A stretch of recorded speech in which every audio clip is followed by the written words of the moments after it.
Hey yo.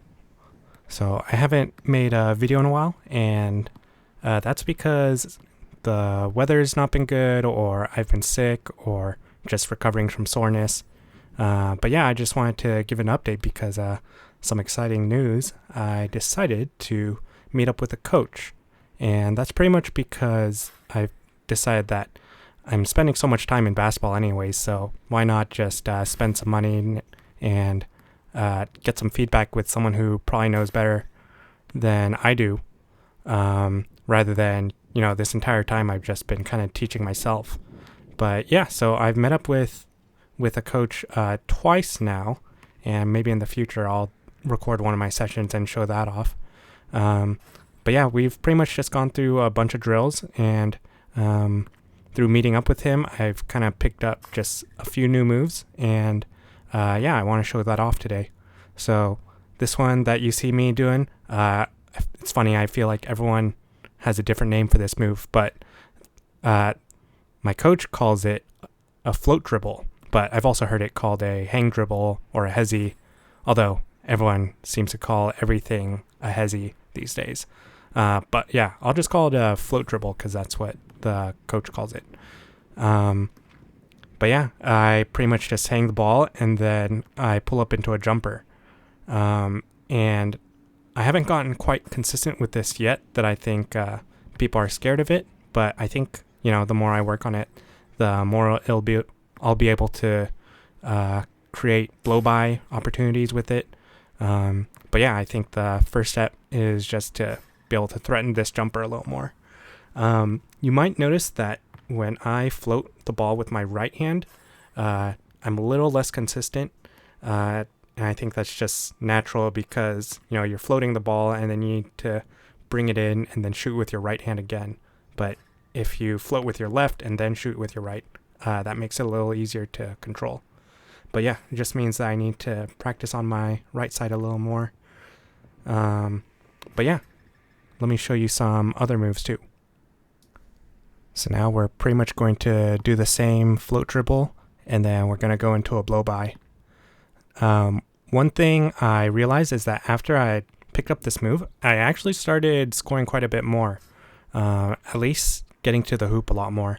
But I realized I needed to work on my finishing. As you can see, I missed my first two layup attempts right there.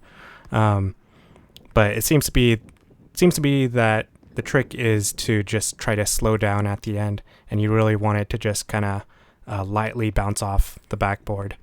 One thing that I think really helped here is realizing that you really only need one dribble to get this layup.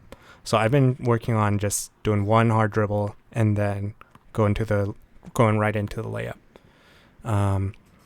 But yeah, I definitely need to work on my finishing a little more, and that's what we worked on in my second session, just different ways to finish. And I think that'll help a lot just because, again, I've been getting a lot more layup opportunities ever since picking up this move.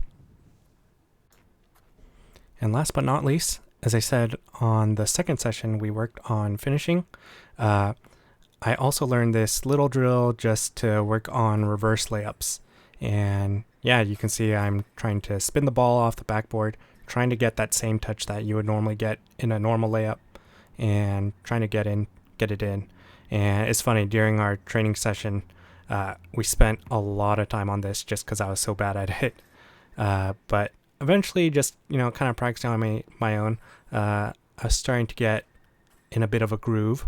As you can see right now, I'm kind of getting like 3 or 4 in a row. Not bad.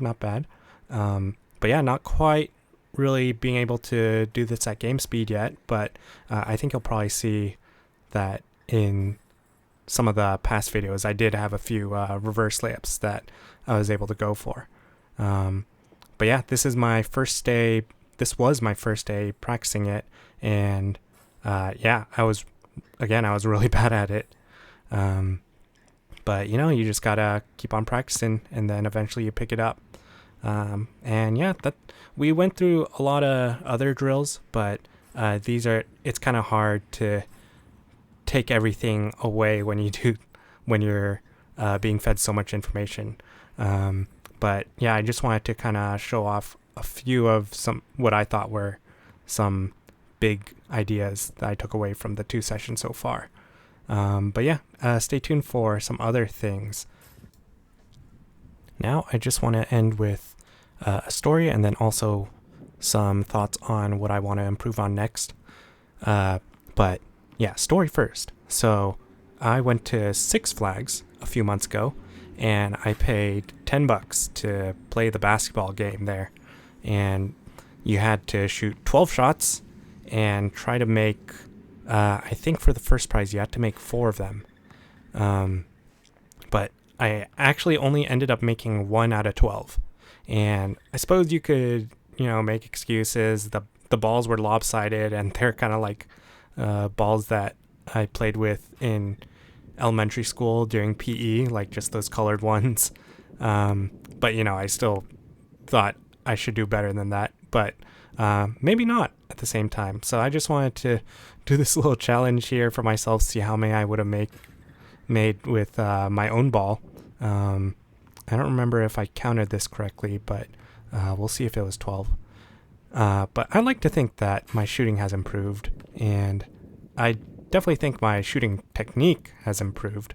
But yeah, that kind of segues to what I want to work on next, which is I actually kind of want to look more aesthetic when I play. I feel like when I play ball, it doesn't really look like I play ball, if you know what I'm saying. And it's not really important, I guess you could argue, but I can't help but feel that because I look goofy, there must be something I'm doing wrong, or maybe I could be faster, or I don't know, be more smooth.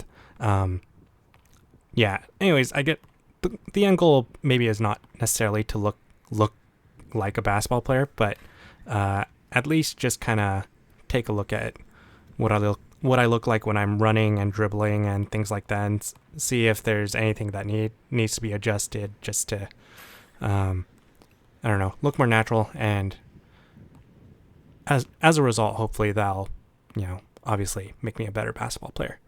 But yeah, let's see how many I make in this little drill, I guess. All right, so I just went back and counted all of them. So these following ones don't count, but the last shot was just the 12th one. And that makes it 3 out of 12. So I would not have won the t-shirt or the poster or whatever the prize was. But 3 out of 12 is still better than 1 out of 12. So at least there's that. But yeah, thanks for watching, guys. Catch you next one. Welcome to our tea party. Ash, can you pour me some tea?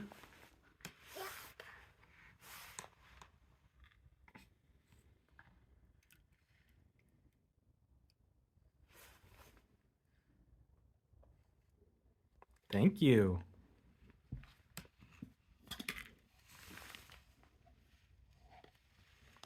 Cheers. Ding.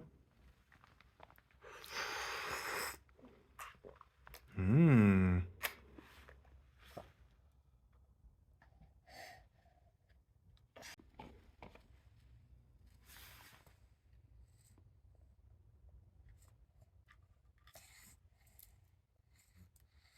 Oh.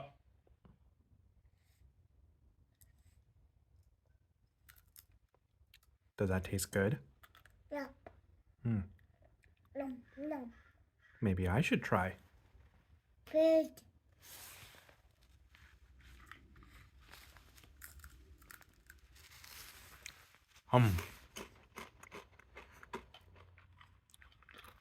Oh.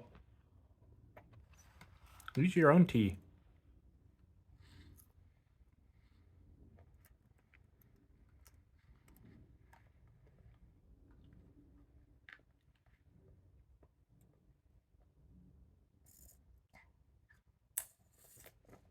No.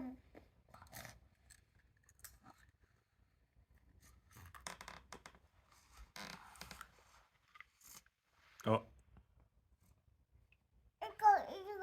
Oh, thank you.